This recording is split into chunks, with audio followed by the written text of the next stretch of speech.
ജനിച്ച് വീഴുമ്പോൾ തൊട്ട് അതിനെ വളർത്തിക്കൊണ്ട് വരാൻ അതിൻ്റെ അച്ഛനമ്മമാർ ഒരുപാട് കഷ്ടപ്പെടാറുണ്ട്. പ്രത്യേകിച്ച് അമ്മമാർ ഒരു കുഞ്ഞ് പിച്ച വെക്കുന്നിടം വരെ എത്രയോ രാത്രികളിൽ ഉറക്കം നിന്നിട്ടുണ്ടാകും. ഡിപ്രഷൻ അവസ്ഥയിൽ വരെ പോയിട്ടുണ്ടാകും. മെൻ്റലി ഡൗൺ ആയിട്ടുണ്ടായിരിക്കും ഓരോ അമ്മമാരും. അച്ഛന്മാർ കഷ്ടപ്പെട്ടതിനേക്കാൾ കൂടുതൽ അമ്മമാരായിരിക്കും കഷ്ടപ്പെട്ടേക്കുന്നത്. അങ്ങനെയൊക്കെ പാടുപെട്ട് ഒരു കുഞ്ഞിനെ വളർത്തിക്കൊണ്ട് വരിക. ഞാനിത് പറയാൻ കാര്യം, എനിക്ക് ഈയിടെ ഒരു മെസ്സേജ് വന്നു.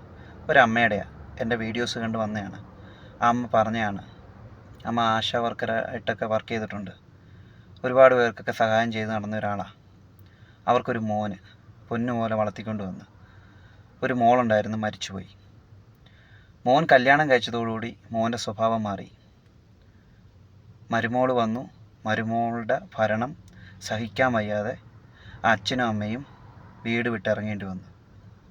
ആ അമ്മയുടെ അനിയത്തിയുടെ വീട്ടിൽ, വാടക വീട്ടിൽ ഇപ്പോൾ താമസിക്കുക. അനിയത്തി ആയതുകൊണ്ട് വാടക മേടിക്കുന്നില്ല. ഒന്ന് ആലോചിച്ച് നോക്കി, ജീവിക്കാൻ വേറൊരു മാർഗ്ഗവും ഇപ്പോൾ ഇല്ലെന്ന്.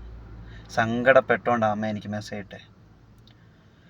എനിക്ക് നിങ്ങളോട് പറയാനുള്ളതേ, എന്തൊക്കെ പ്രശ്നങ്ങളുണ്ടായാലും സ്വന്തം അച്ഛനും അമ്മയോ നമ്മൾ ചെയ്യുന്നതിൻ്റെ ഫലം നാളെ നമ്മൾ അനുഭവിച്ചിരിക്കും. ഇതൊക്കെ കണ്ടല്ലേ നമ്മുടെ മക്കളും വളരുന്നത്. നമ്മുടെ അച്ഛനമ്മമാരോട് നമ്മൾ എന്ത് കാണിക്കുന്നു അതൊക്കെ കണ്ട് നമ്മുടെ മക്കളും വളരുന്നത്.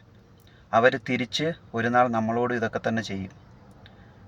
സ്വന്തം അച്ഛനും അമ്മയല്ലേ, അവരെ ചേർത്ത് പിടിക്കണ്ടേ എന്ന് കരുതി സ്വന്തം വൈഫിനെ ഉപേക്ഷിക്കണമെന്നല്ല, കാര്യങ്ങൾ മനസ്സിലാക്കി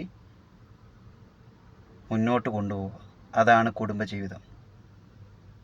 അച്ഛനും അമ്മയുടെയൊക്കെ കണ്ണീര് വീണുണ്ടല്ലോ, ഒരിക്കലും ഗതി പിടിക്കില്ല. മനസ്സിലാക്കി ജീവിച്ചാൽ നല്ലത്.